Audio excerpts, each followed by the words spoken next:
한 나라입니다. 어떤 나라인지 한번 여러분들 게스 한번 해보세요. 이민자가 그 나라의 80% 이상을 차지한다. 그 나라의 군사제도는 용병제인데 세계에서 가장 많은 월급을 받고 있는 군인들이 있다. 그 사회의 가장 저변에 있는 경제활동들은 이민자들이 다 하고 있다. 그리고 그 이민자들은 보통 시민들의 5배 이상을 차지하고 있다. 다문화가 중심이 되어 있고 다종교가 허락되고 있다. 고아원과 양로원이 세계에 가장 많은 나라이다.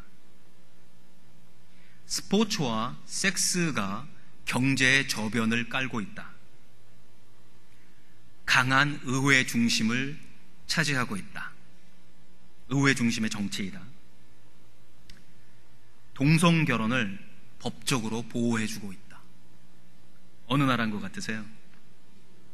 미국이요? 진짜요? 물론 그렇죠. 26일 날 발표가 나왔죠. 또 어떤 나라인 것 같으세요? 제가 지금 나열한 것보다 더 많은 것들이 있는데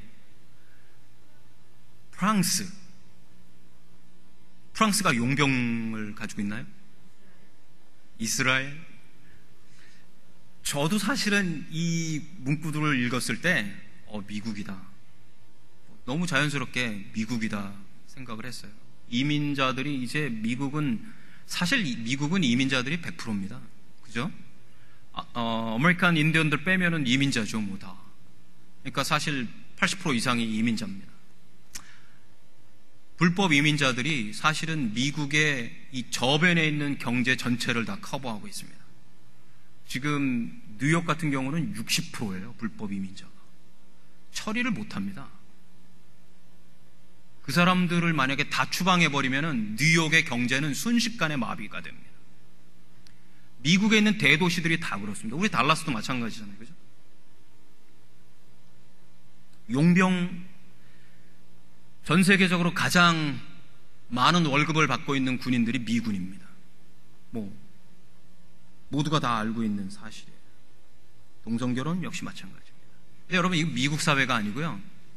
AD 500년에 로마가 멸망할 때 로마의 모습이었습니다. 로마가 딱 이랬어요. AD 500년에 로마가 완전히 문을 닫고 없어질 때에 로마의 모든 사회의 모습이 이랬었습니다. 우리는 1500년이 지난 오늘날 미국을 또 보고 있습니다. 여러분, 역사는 무섭습니다.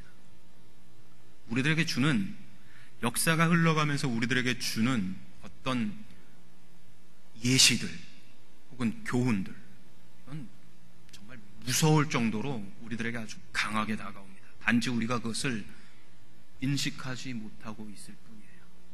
200년밖에 안 된 미국의 역사가 지금 어느 쪽으로 기울어지고 있는지 좀 모를 정도입니다. 제가 미국에 살고 있으면서도 무서워서 어떻게 할 수 없을 정도까지 지금 미국이 넘어가고 있습니다. 여러분들은 어떠신가요?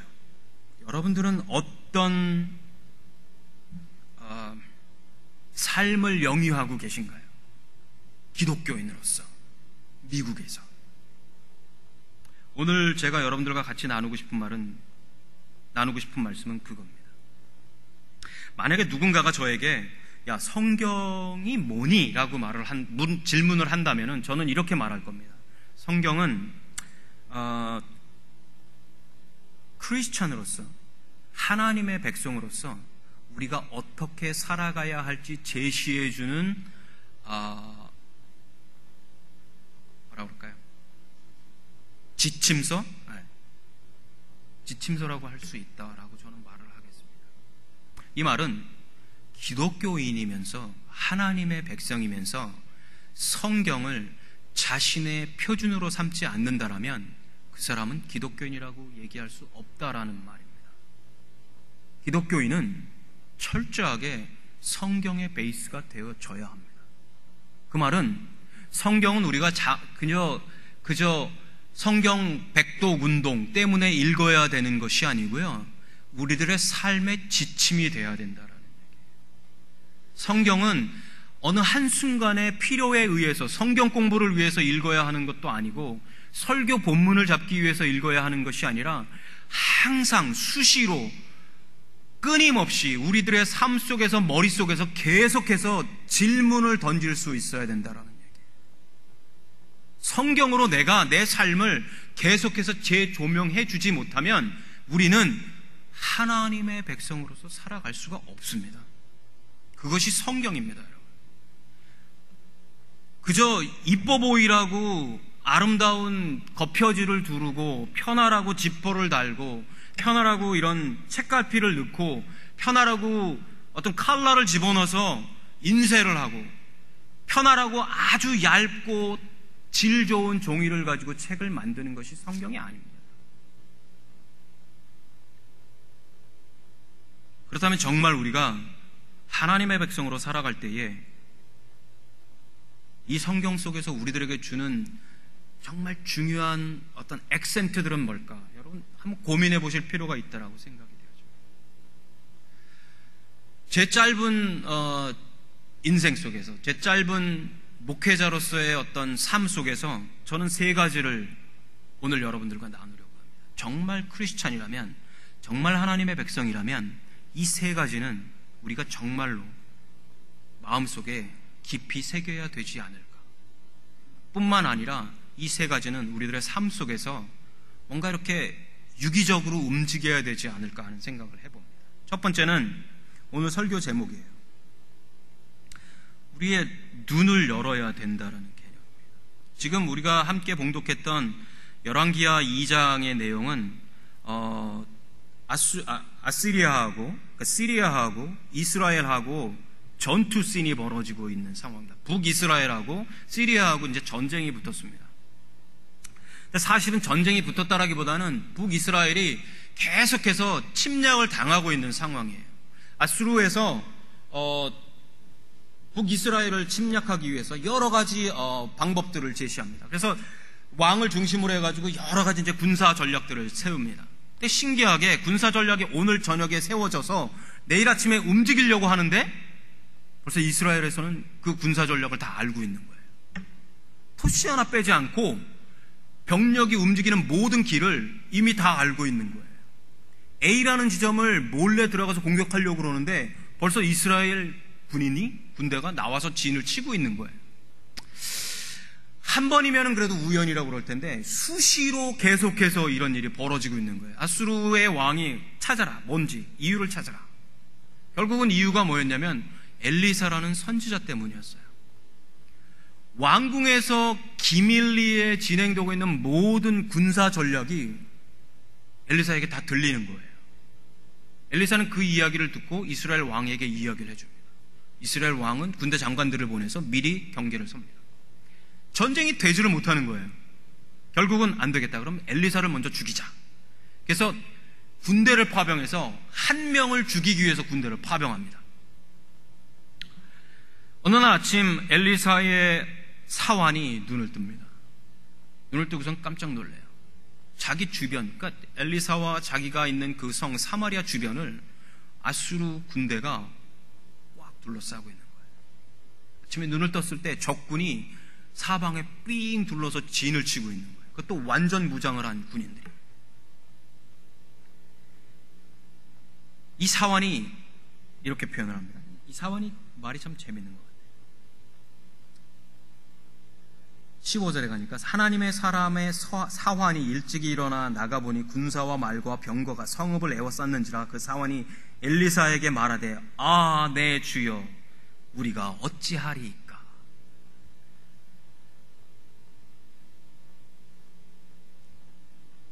방법이 없는 거예요.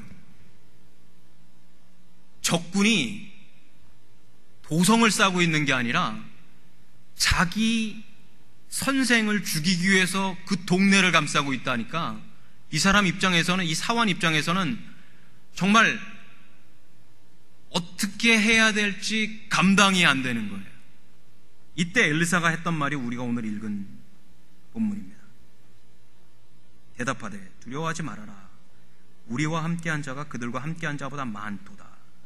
기도하여 이르되 여호와여 원하건대 그의 눈을 열어 보게 하옵소서 하니 여호와께서 그 청년의 눈을 여심해 그가 보니 불말과 불병거가 산에 가득하여 엘리사를 둘렀더라.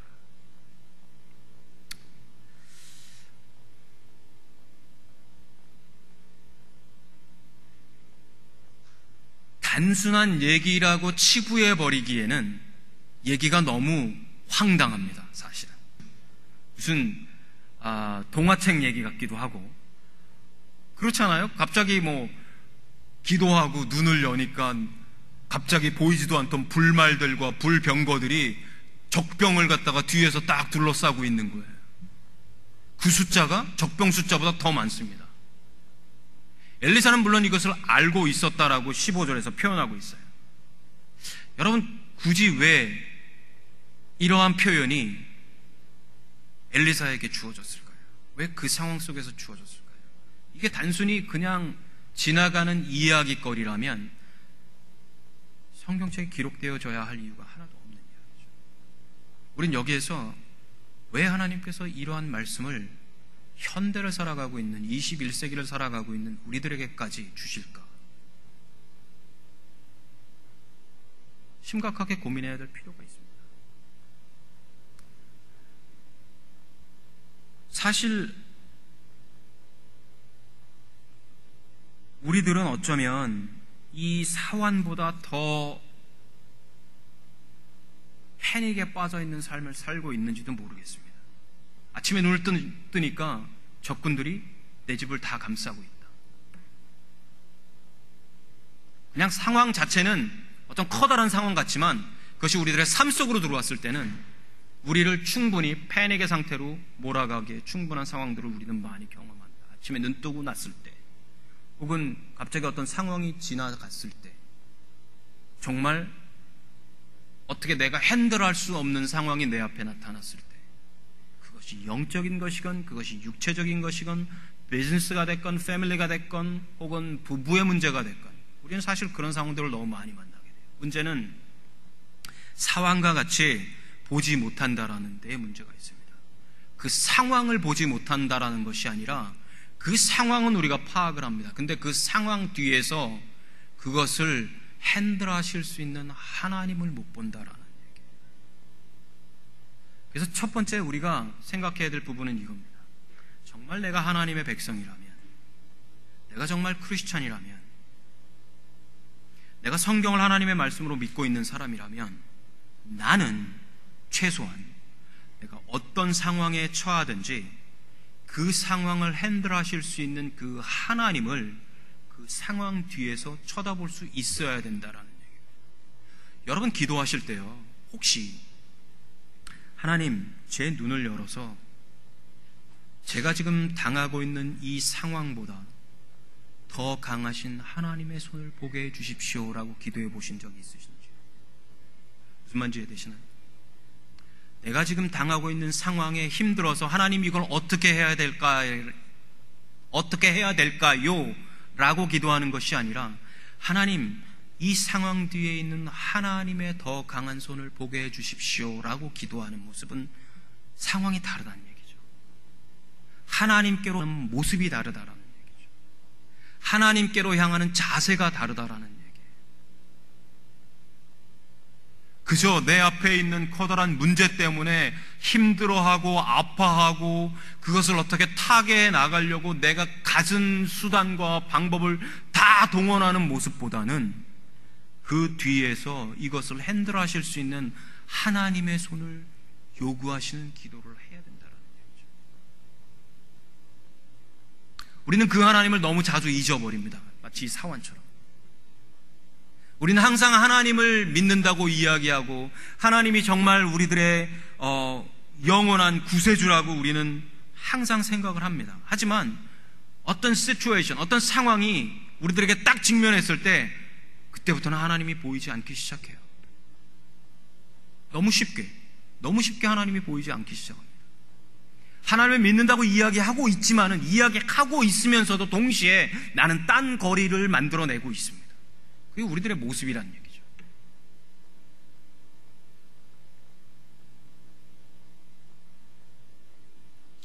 모르겠습니다. 언제부터 우리가 그렇게 되었는지 모르겠지만 우리는 그 하나님을 찾으려고 노력하지도 않아요.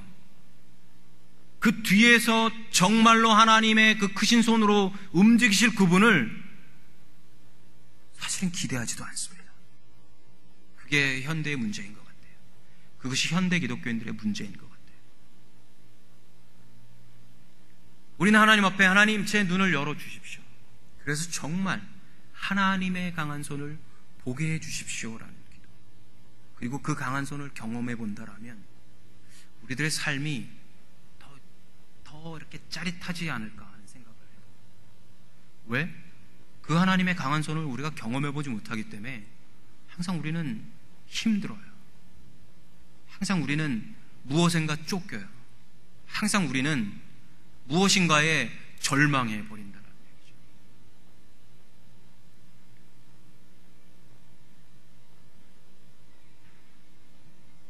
우리가 신약성경을 읽어보면 신약성경에서 수많은 파트 중에서 특별히 장님들이 많이 등장하는 내용을 우리는 많이 읽게 됩니다. 특히 사복음서나 혹은 사도행전 같은 데를 봐도 장님이 참 많이 등장해요. 기억나시나요?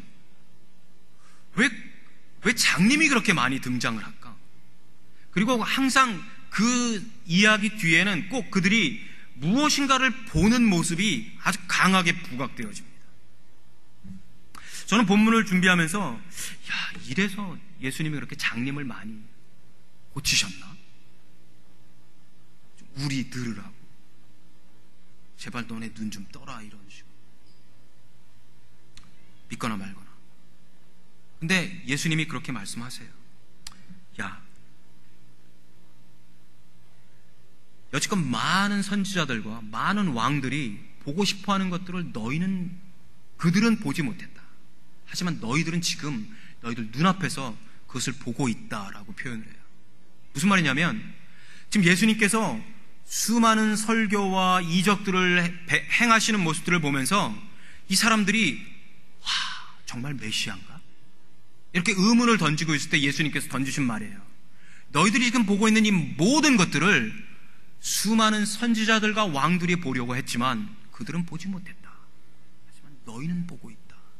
그러니 지금 이 모습을 보고 있는 너희의 눈이 얼마나 복되니, 이렇게 표현하신 거거든요.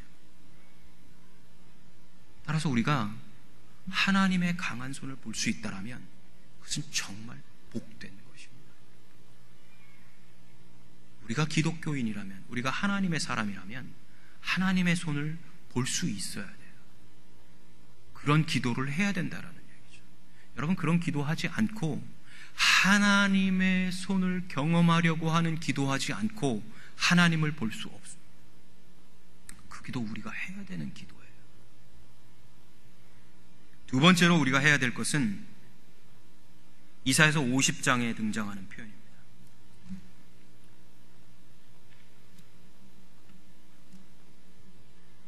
이사야 50장에서 이사야는 이런 표현을 써요. 주 여호와께서 학자의 혀를 내게 주사 나로 공고한 자를 말로 어떻게 도와줄 줄을 알게 하시고 아침마다 깨우치사 나의 귀를 깨우치사 학자들 같이 알아듣게 하시도다, 이렇게 표현하고 있어요. 이사야가 이 표현을 쓰고 있을 때는 사실은 이 표현은 그리스도의 메시아에 대한 표현이면서 동시에 이스라엘 백성들을 향한 질책이기도 합니다.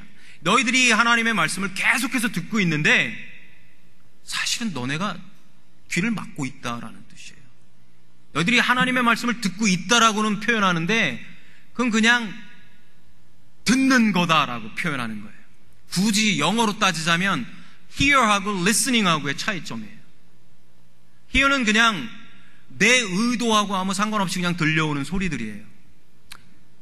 제 목소리가 여러분들한테 지금 들리는 게 hear면은 안 되는데, listening은 내가 어떤 attention을 가지고 내 의도 속에서 들려오는 소리를 내가 판단해내는 겁니다. 이해가 되시나요? 두 가지의 차이점이. 지금 이스라엘 백성들은 항상 hear 했어요. 그러니까 예수님이, 하나님이 말씀하시는 것을 들었었단 말이에요.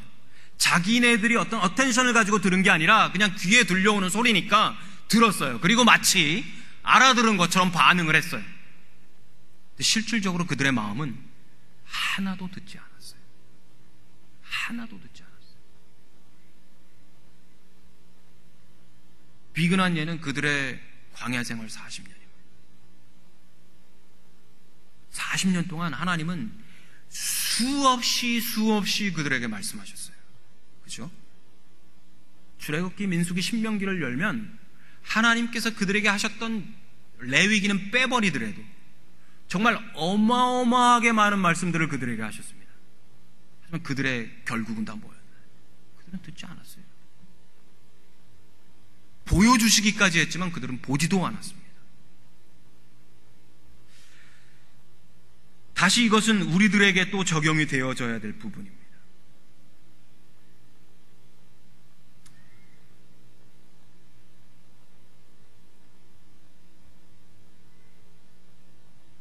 어떤 면에서 우리는 참 많은 경험들을 합니다. 참 많은 경험들을 해요. 하나님을 경험하고 하나님의 행사들을 우리가 경험을 합니다. 또 우리 주변에서 그렇게 하나님을 경험한 사람들을 또다시 경험합니다. 그럼에도 불구하고 우리는 늘 눈과 귀를 막아버리죠. 그냥 some things happen. 그리고 forget it. 나하고 아무 상관없는 일.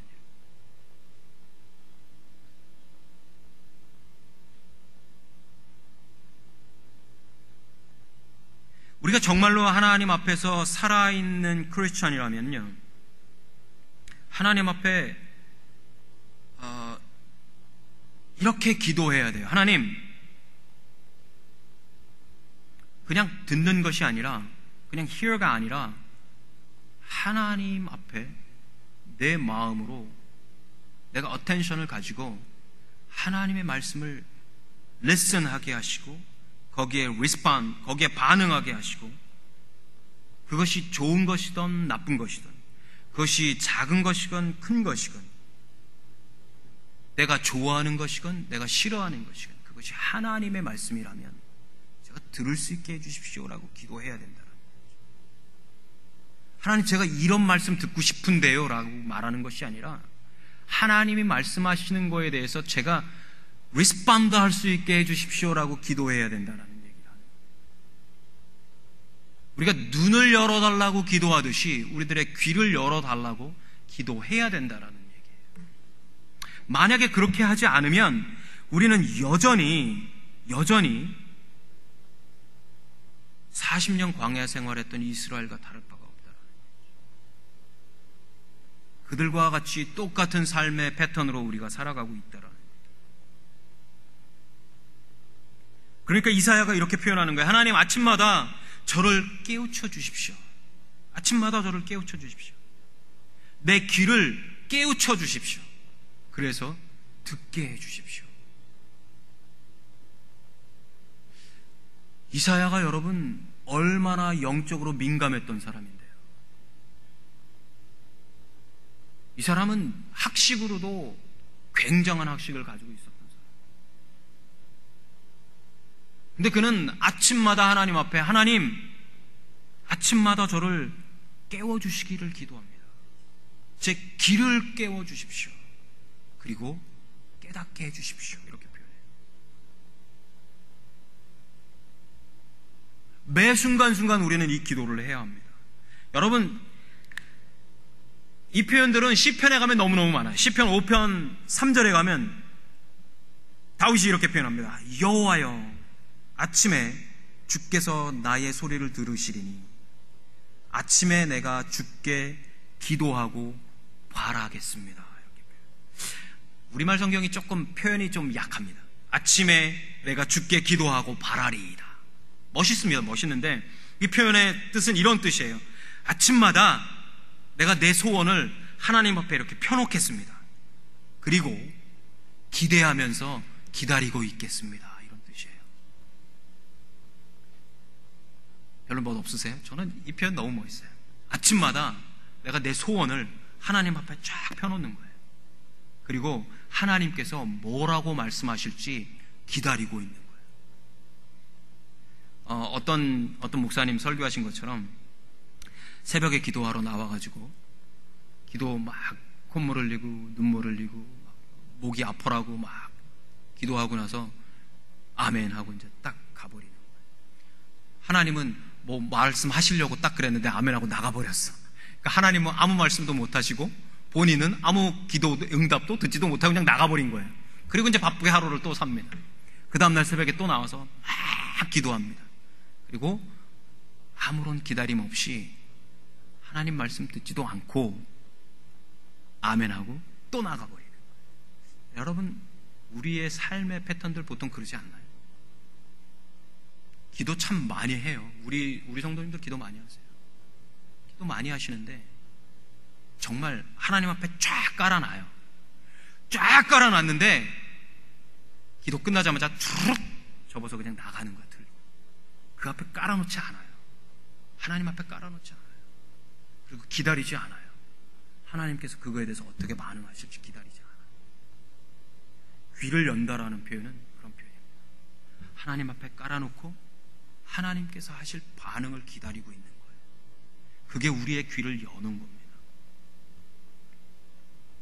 92편에 가면요, 이런 표현을 해요. 아침마다 주의 인자하심을 알려주시며 밤마다 주의 성실하심을 베풀어 주시옵소서. 이 시인은 아침부터 밤까지 계속해서 하나님께서 반응하시는 것을 기다리고 있습니다. 그래서 시편 30편에 가서는 이렇게 표현해요. 파수꾼이 아침을 기다림보다 내 영혼이 주를 더 기다리나니 참으로 파수꾼이 아침을 기다림보다 더하도다. 군대 갔다 와 보신 분들은 마지막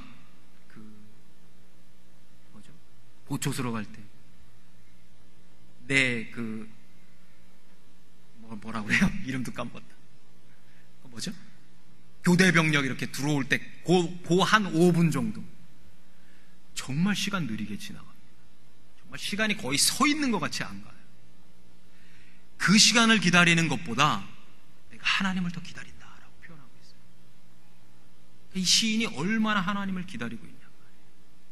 여러분, 이 시인은 지금 아침이 오면 내가 뭘 해야 되겠다 이게 아니라 내가 밤이 되면은 이제 여지껏 했던 일들을 어떻게 처리하겠다가 아니라 아침이 되면 하나님께서 오늘 나에게 뭘 주실지, 밤이 되면 하나님께서 오늘 나에게 주셨던 것들을 어떻게 셈할지 고민하고 있는 그의 삶이 늘 하나님과 같이 돌아가는 모습이에요.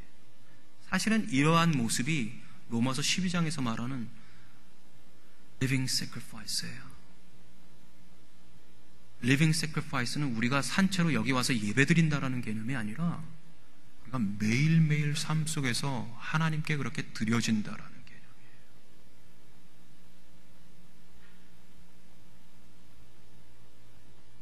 그래서 예수님은 계속해서 너희들의 귀가 복되다, 너희들의 귀가 복되다, 너희들의 귀가 복되다 이렇게 표현하시는 거예요. 심지어는 계시록에 우리 잘 알잖아요. 7교회. 귀 있는 자는 성령이 교회들에게 하시는 말씀을 뭐 할지어다. 뭐 할지어다. 들을지어다. 어텐션을 가지고 성령이 교회들에게 하시는 말씀을 들어라 라고 표현합니다.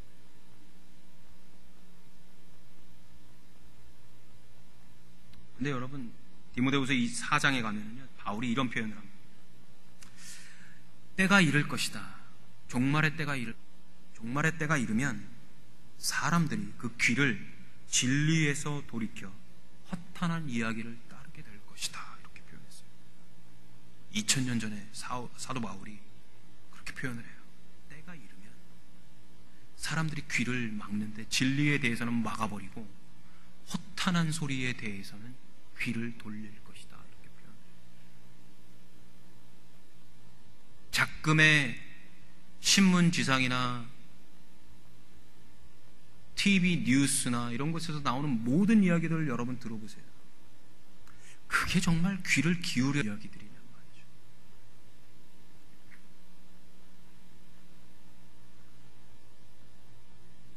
하나님, 제 귀를 열어주십시오. 그러면 제가 듣겠습니다. 라는 기도가 우리 크리스찬들이 꼭 해야 될 기도. 세 번째는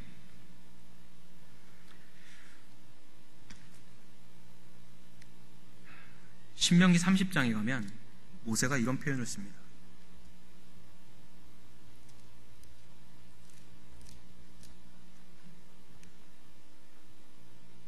내 하나님 여호와께서 내 마음과 내 자손의 마음에 할례를 베푸사 너로 마음을 다하며 뜻을 다하여 내 하나님 여호와를 사랑하게 하사 너로 생명을 얻게 하실 것이다. 이렇게 표현해요. 모세는 이스라엘 백성에게 할례를 가르쳤던 사람입니다. 여러분. 모세는 율법을 완성해서 이스라엘 백성들이 할례를 베풀음에 있어서의 어떤 원칙을 만들었던 사람입니다. 그래서 할례의 모든 의식은 모세에게로부터 주어졌다라고 이스라엘 사람들은 생각합니다. 그런 사람이 지금 뭐라고 그러냐면 내 하나님 여호와께서 내 마음과 내 자손의 마음에 할례를 베푸사 생명을 얻게 하실 것이다. 이렇게 표현하고 있어요. 할례 의식을 만들어낸 사람이, 물론 하나님께서 만들라고 하셨지만 만들어낸 사람이, 그것을 세웠던 사람이 그 백성들에게 가르치기를 뭐라고 그러냐면 너희들 마음의 할례를 받아서 생명을 얻어라. 이렇게 표현을 하고 있어요.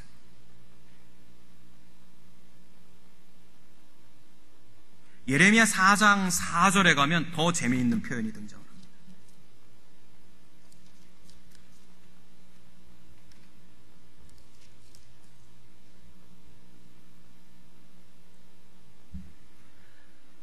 유다인과 예루살렘 주민들아 너희는 스스로 할례를 행하여 너희 마음 가죽을 베고 나 여호와께 속하라. 그리하지 아니하면 너희 악행으로 말미암아 나의 분노가 불같이 일어나 사르리니 그것을 끌 자가 없으리라. 예루살렘 주민들아 너희는 스스로 할례를 행하여 너희 마음 가죽을 베고, 이렇게 표현했어요. 스스로 할례를 행하고 너의 마음 가죽을 베라. 이렇게 표현했어요. 이 표현을 뉴 킹 제임스 버전은 이렇게 표현했어요. circumcise라는 말이 할례를 행한다라는 말이에요. circumcise yourselves to the Lord. 하나님을 향해서 네가 할례를 행해라. and take away the foreskins of your hearts. foreskin이라는 말은 애기들 맨 처음에 태어났을 때 이렇게 고추라고 그래야죠. 고추 앞에 이렇게 덮여있는 포피를 잘라낼 때 그 잘라내는 부분이에요. 그걸 foreskin이라고 그럽니다. 그러니까 뉴 킹 제임스 버전은 우리들의 마음에 그 foreskin이 있다라는 얘기예요. 그 foreskin을 너희들이 cut off, cut away. 하나님 앞에서 할례를 행하는데 단순히 의식적으로 그렇게 할례를 행하는 것이 아니라 너희 마음을 덮고 있는 그 foreskin을 cut off 해라. 이런 뜻이에요. 다른 말로 하면 너네 마음에, 너네 심장에 할례를 행해라. 이런 뜻이에요. 이스라엘 사람들은 남자아이의 성기에서 할례를 행합니다. 근데 지금 예레미야가 이제 바벨론에게 포로로 끌려가기 직전에 있는 예루살렘 사람들을 향해서 너희들 그 어렸을 때 받은 그 할례 그거 중요하지 않아. 너희들 하트에 있는 이 심장을 덮고 있는 이 표피를 너네가 제거해야 돼. 이렇게 표현하고 있어요. 여러분 그런 기도 해보셨나요? 하나님, 저의 생각과 저의 마음과 저의 지난 제가 여지껏 배웠던 모든 것들, 그것들이 하나님의 말씀을 덮고 있다라면 하나님 이거 제거해 주세요. 이런 기도 해보셨나요? 우리 이런 기도 많이 해야 됩니다. 정말로 아이러니하게 교회에서 참 많은 문제를 만들어내는 사람들을, 교회뿐만이 아니겠죠, 어느 그룹이나 마찬가지인 것 같아요. 꼭 그 그룹에서 문제를 가장 많이 일으키는 사람은 그곳에서 경험이 제일 많았던 사람들 중에 일부예요. 맞나요? 초보자들은 대개가 자기가 실수해가지고 문제를 만들지 의도적으로 어떤 문제를 만들지 않잖아요. 근데 초보자가 아닌 사람들은 꼭 문제를 만들어내요. 왜? 하나님의 진리보다 자신의 경험이 더 멋있거든요. 그게 더 보이거든요. 비주얼하단 말이에요. 보이는 거기 때문에 그걸 쫓아가는 거예요. 내 경험, 내 지식 상관없습니다. 그게 무엇이든지 간에. 그냥 내가 가지고 있기 때문에 그게 중요해요. 내가 여지껏 알고 있었던 거기 때문에 그게 중요해요. 다른 것하고 비교하려고 하지 않습니다. 그게 우리들의 일반적인 사람들의 모습인 것 같아요. 뭐 거의 틀림없습니다.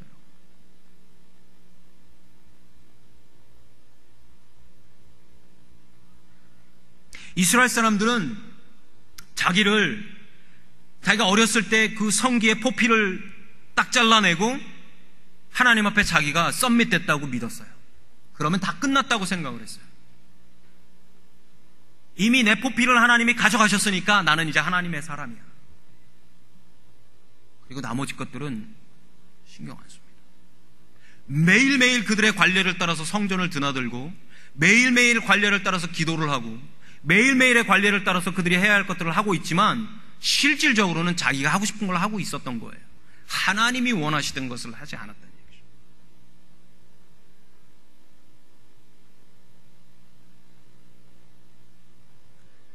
그래서 로마서 2장 29절에 가면은 사도 바울이 이렇게 표현을 해요. 오직 이면적 유대인이 유대인이며 할례는 마음에 할지니 영에 있고 율법 조문에 있지 아니한 것이라. 그 칭찬이 사람에게서가 아니요 다만 하나님에게서니라. 이렇게 표현해요. 정말 유대인은 겉으로 보이는 유대인이 아니라 그 속사람이어야 한다라는 뜻이에요. 마음의 할례를 한 사람이 정말 유대인이다. 그 유대인에 향해서 마음의 할례를 한 사람에 대해서 하나님께서 칭찬해 주실 것이다. 이렇게 표현한 겁니다. 크리스찬은 하나님 앞에 칭찬받아야 합니다. 사람들이 칭찬 안 해도 돼요. 하나님 앞에서는 칭찬받아야 됩니다. 오바마는 지금 사람들 앞에 어마어마한 칭찬을 받고 있을 겁니다. 그를 따르는 사람들에게. 하나님 앞에 가면 아마 가시몽둥이로 두드러 맞을 거예요. 그 사람이 구원받았는지 안 받았는지 전 모르겠어요. 두드러 맞을 짓을 지금 엄청 하고 있습니다. 미국이 좋긴 좋다. 대통령 얘기해도 돼요. 여러분 심각합니다. 여러분. 오늘 우리 장 목사님이 2부 예배 때 설교하시면서 이 부분에 대해서 아주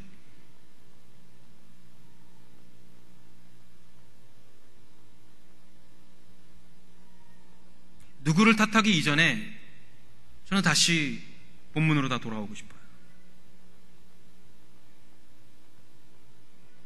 여러분 단순히 내가 교회에 출석한다고 해서 그것이 내가 크리스찬이라는 사인이라고 생각하지 마십시오. 내가 성경 이야기 몇 가지 혹은 몇십 가지 알고 있다고 해서 그것이 마치 크리스찬의 표식이라고 여러분 생각하지 마십시오.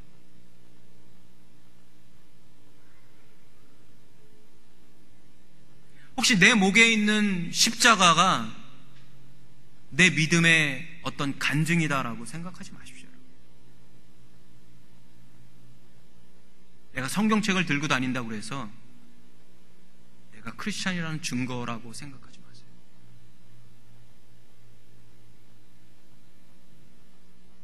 매일 밥상 앞에 앉아서 기도하는 거 가지고 내가 크리스찬이라고 증명되어진다라고 생각하지 마세요. 크리스찬은 정말 크리스찬의 사인은요, 눈을 열어야 되고요, 귀를 열어야 되고요, 마음을 열어야 돼요. 눈을 열어서 내가 처한 상황보다 더 위대하신 하나님의 손을 볼 줄 알아야 하고요, 귀를 열어서 단순히 들려오는 소리가 아니라 하나님께서 내 삶 속에 원하시는 것들을 내 의지를 가지고 들어야 돼요. 그리고 그 의지가 반영이 되어지는 삶을 살아야 돼요. 정말 크리스찬은 마음을 열어서요, 그 마음을 감싸고 있는 내 경험과 내 지식을 잘라버리고 하나님께서 내 마음에 말씀하시는 것도 있어야 돼요. 그리고 그 삶을 살아야 합니다. 그런 사람들을 사도 바울은 뭐라고 그랬냐면요, 로마서 14장에 가니까 이렇게 표현을 했어요. 하나님의 나라는 먹는 것과 마시는 것이 아니요 오직 성령 안에 있는 의와 평강과 희락이라. 하나님의 나라는 먹는 것과 마시는 것이 아니라 오직 성령 안에 있는 의와 평강과 희락이다라고 표현을 했어요. 사도 바울은 본문에서 로마서 14장에서 어떤 가시적인 아주 정말 하늘 좌위에 있는 아주 황홀할 정도로 아름다운 어떤 하늘나라를 이야기하지 않고요, 하나님의 성령 안에서 의와 희락과 평강이다라고 표현을 하고 있단 말이에요. 따라서 내가 크리스찬으로서 하나님 앞에 눈을 열고 귀를 열고 마음을 연 상태라면 우리는 이 삶을 살아야 돼요. 성령 안에서 의로워야 하고요, 성령 안에서 평강을 누려야 하고요, 성령 안에서 희락을 누려야 된다라는 얘기입니다. 이게 우리가 가져야 할 특권이에요. 의도 없고 평강도 없고 희락도 없다라면 심각해집니다. 나에게 물어보셔야 돼요. 내가 정말 의롭게 살고 있는가? 내가 정말 평강 속에 있는가? 내가 정말 기쁨 속에 있는가? 만약에 그렇지 않다라면 여러분 다시 go back 하셔가지고 눈을 열기 위해서, 귀를 열기 위해서, 마음의 할례를 위해서 다시 기도하셔야 돼요. 이런 사람이 1명, 2명, 3명 늘어날 때 미국은 다시 부흥합니다. 아니, 미국이 부흥하지 않아도 돼요. 이런 사람들이 1명, 2명 늘어날 때 기독교인들이 기독교인다운 삶을 살아가게 됩니다. 영향력을 끼칠 수 있습니다. 그럴 때 정말로 크리스찬으로 살기를 원하신다면 우리는 이렇게 기도해야 합니다. 다시 하나님의 성령으로 내 마음에 할례해 주십시오. 하나님의 성령으로 제 귀 열어 주십시오. 하나님의 성령으로 제 눈 열어 주십시오. 그래서 의와 평강과 희락 속에서 살게 해 주십시오. 기도하겠습니다. 하나님, 우리들 주변에 얼마나 많은 것들이 우리들을 가리고 우리들을 방해하고 우리들을 절망에 빠뜨리는지 모르겠습니다. 주변에 잠깐만 눈을 돌리면 정말 사탄은 우는 사자와 같이 굶주린 사자처럼 저희들을 집어삼키려고 덤벼듭니다. 저희들의 자녀들이 그렇게 위험 속에 있고 저희들의 가족이, 저희들의 가정이, 또 저희들의 사회가 그렇게 위험 가운데 노출되어져 있습니다. 하나님, 저희들의 귀를 열어 주시옵소서. 그래서 하나님의 말씀하시는 것들을 저희들이 마음으로 받을 수 있게 해 주시옵소서. 우리들의 매일매일의 삶 속에서 하나님 말씀하시는 것들을 저희들이 기다리고 그 말씀들을 저희들의 삶 속에서 찾아 나아가게 해 주시옵소서. 하나님, 우리들의 눈을 열어주시기를 기도합니다. 그래서 우리들이 처하는 모든 상황들 그 뒤에 있는 크고 놀라우신 하나님의 능력들을 보게 하시고 경험하게 하시옵소서. 하나님, 우리들을 거짓으로 감싸고 있는 우리들의 경험, 우리들의 지식, 하나님 모든 것들 다 제거해 주시고 정말 하나님만을 품을 수 있는 우리의 마음 되게 하시고 그렇게 하나님과 동행하는 살아있는 저희들의 삶 되게 하여 주시옵소서. 빛과 소금의 교회가 그런 교회 되게 해주시고 빛과 소금의 교회의 모든 성도들이 그러한 하나님의 백성들 되게 하여 주시옵소서. 그 하나님을 고대하며 예수 그리스도의 이름으로 기도드렸습니다. 아멘.